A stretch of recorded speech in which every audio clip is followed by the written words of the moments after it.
Welcome back. Federal agencies have to finalize their return to office plans by July 19th at the request of the White House. The Safer Federal Workforce Task Force asks agencies to include phased reentry schedules and safety measures into their plans. Jeff Neal is former Chief Human Capital Officer at the Department of Homeland Security. Jeff, thanks for coming on the program. How detailed do you think these return to office plans need to be, both for the administration and to demonstrate, to instill confidence in the employees that the agencies want to come back?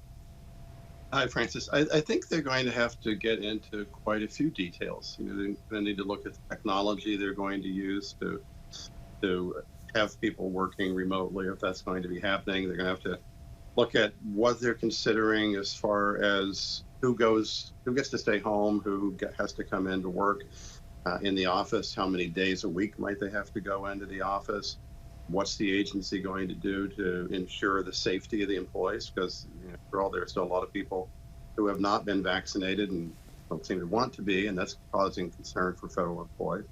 So I think they're going to need to go into a lot of details, and they're probably going to need to include how they're going to adapt as they learn, because the odds of getting this 100% right on day one is, the odds are probably not great. A lot of these are going to be art more than science, aren't they? Organizations are not going to be able to do these cookie cutter style, right? Oh, absolutely, absolutely. This is one of those areas where one size definitely does not fit all. Agencies are going to have to do this based on their mission, on their workforce, on where the employees are located, on what kind of technology they have available for remote working and for working together as teams. So this is definitely not one size fits all. You said the last time you were on something that you alluded to a moment ago, Jeff, and that is that there's a distinct possibility that these plans will not go smoothly, that there will be bumps in the road, that there will be challenges, that there will be problems. What should organizations be doing now, the human capital organizations, to at least try to mitigate those, to try to make them as minimal as possible? Well, the first thing they need to do is to communicate that very idea to everyone, that what's implemented over the next few months is not the final state, that they know they're going to have to learn. They know that things may not go as they planned. They don't really know what's going to happen when hundreds of thousands of employees re-enter a workplace that they haven't been in for, in many cases, more than a year. So they need to communicate that things are going to be changing as they go. So that's probably number one. And then number two is to make certain they provide the right support to the managers who are trying to manage in a hybrid work environment that most of them really had no experience in until the pandemic. And that's going to be a really big issue, I think, for a lot of people. And then the other issue with the remote work environment and people not having experience with it before the pandemic, they knew it was out there and didn't want it. A lot of the mid-level managers I still hear have not been crazy about the idea throughout COVID, but had to grin and bear it.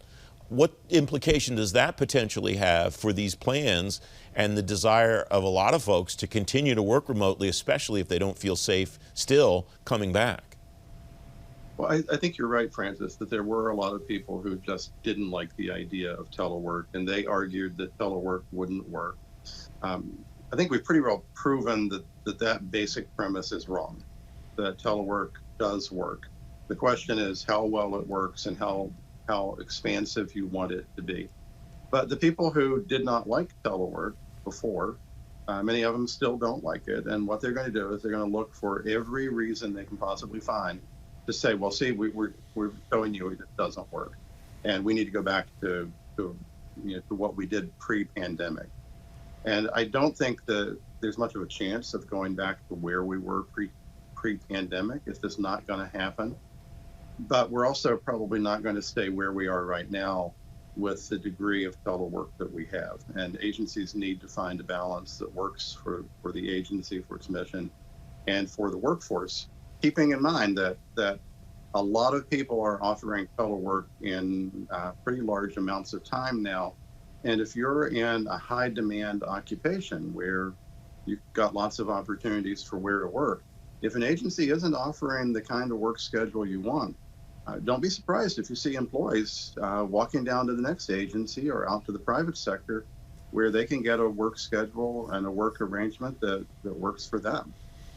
We just have a couple of minutes left, Jeff. You and I have spoken about interagency and intercomponent coordination. I'm going to put you back in your DHS Chico seat for a moment. What's the implication for components with different plans, but where those employees have to interact with each other, and then maybe take that to the agency level where different agencies have different comeback plans and they're trying to interact with each other? What does effective collaboration look like on that level, Jeff? We're not quite sure yet, I think. We know that we have means of people communicating via things like Zoom or Teams or WebEx or any of these other video conferencing platforms. But how does that doesn't necessarily replace a lot of the interactions with people that happen, because these things have to be scheduled. And you're not just going to run into somebody, and you're not going to, bump into somebody from another agency in the same building you're in and have a conversation and solve a problem. So that's going to be an issue.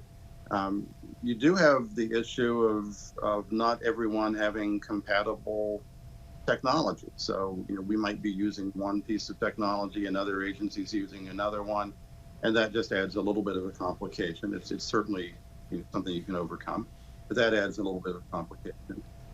But I think you're going to find that they have to find ways to work through this, and some of them are going to probably struggle with that. It's just not going to be the easiest thing in the world. They've clearly been able to find solutions in the last year that, at least on an interim basis, were workable. Whether or not they conclude that those things are workable, for the next 5 years, I think is an open question right now. Jeff Neal, thanks very much as always. Great to have you back on the program. Thanks for having me.